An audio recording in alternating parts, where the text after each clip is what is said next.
सुखाची अपेक्षा असेल तर दुःखही भोगावे लागेल. प्रश्न विचारायचे असतील तर उत्तरही द्यावे लागेल. हिशोब भावनांचा आणि वेदनांचा कधीच लावता येत नाही जगात. जीवनात यश हवे असेल तर संकटांना समोर जावेच लागेल.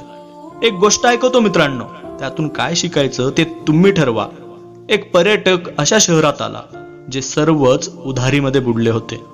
पर्यटकाने 500 रुपयाची नोट हॉटेलच्या काउंटरवर ठेवली आणि म्हणाला, मी जातोय आत रूम बघायला. हॉटेलचे मालक ते 500 रुपयाची नोट घेऊन घीवाल्याकडे गेला व त्याची उधारी चुकती केली. घीवाला ते 500 रुपये घेऊन दूधवाल्याकडे गेला व त्याची उधारी भागवली. दूधवाला गेला गायवाल्याकडे, त्याने 500 रुपयांची उधारी दिली. गायवाला लगेचच चाऱ्यावाल्याकडे गेला आणि 500 रुपयांची उधारी दिली. चारावाला गेला त्याच हॉटेलमध्ये जो तो कधी तिथे उधारीवर खात होता. त्याने 500 रुपये हॉटेलवाल्याला दिले.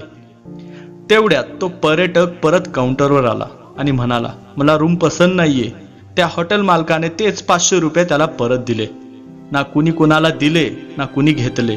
सगळ्यांचा हिशोब चुकता झाला. आता सांगा गडबड झाली कुठे? गडबड कुठेच नाही झाली, तर हा सगळ्यांचा फक्त गैरसमज आहे की पैसे माझे आहेत. रिकाम्या हाताने आलो होतो आणि रिकाम्या हाताने जाणार. विचार करा आणि जीवनाचा आनंद घ्या. सदैव सुखी राहा, मस्त राहा, हसत राहा, खेळत राहा. ही कहाणी सांगताना मला 2 शब्द आठवतात मित्रांनो, ते ऐकवतो मी. श्वास घेतोय तोवर जगून घ्यावं छान, झाडालाही कळत नाही कोणतं गळेल पान. श्वास घेतोय तोवर जगून घ्यावं छान, झाडालाही कळत नाही कोणतं गळेल पान. आयुष्य म्हणजे शोधला तर अर्थ आहे, नाहीतर नुसता स्वार्थ आहे. ही अशीच एक कहाणी समुद्राची ऐकवतो. समुद्राच्या किनाऱ्यावर जेव्हा एक लाट आली तेव्हा जाताना एक लहान मुलाची चप्पल आपल्या सोबत घेऊन गेली. तो मुलगा वाळूवर पोटाने लिहितो की समुद्र चोर आहे. त्याच समुद्राच्या दुसऱ्या तटावर मासे पकडणारा खूप मासे पकडतो. तो वाळूवर लिहितो की समुद्र पालन करता आहे. एक युवक समुद्रात बुडून मरतो तेव्हा त्याची आई वाळूवर लिहिते, समुद्र खुनी आहे. एका दुसऱ्या किनाऱ्यावर एक गरीब वृद्ध वाकड्या कमरेने फिरत असतो.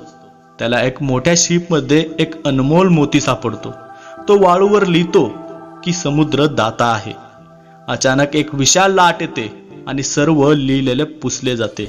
लोक काही म्हणू द्या, परंतु अथांग विशाल समुद्र आपल्या लाटांमध्ये मस्त राहतो. आपली भरती ओहोटी तो आपल्या पद्धतीने सिद्ध करीत असतो. जर अथांग समुद्र बनायचे असेल तर कोणाच्या निर्णयावर लक्ष न देता जे करायचं ते आपल्या पद्धतीनेच करा. भूतकाळातील विचार करत बसू नये. यश अपयश, मिळणे न मिळणे, सुख दुःख या सगळ्यात मन विचलित होऊ देऊ नये. जर जीवन सुख शांतीने भरलेले असते तर मनुष्य जन्माला येताना रडला नसता.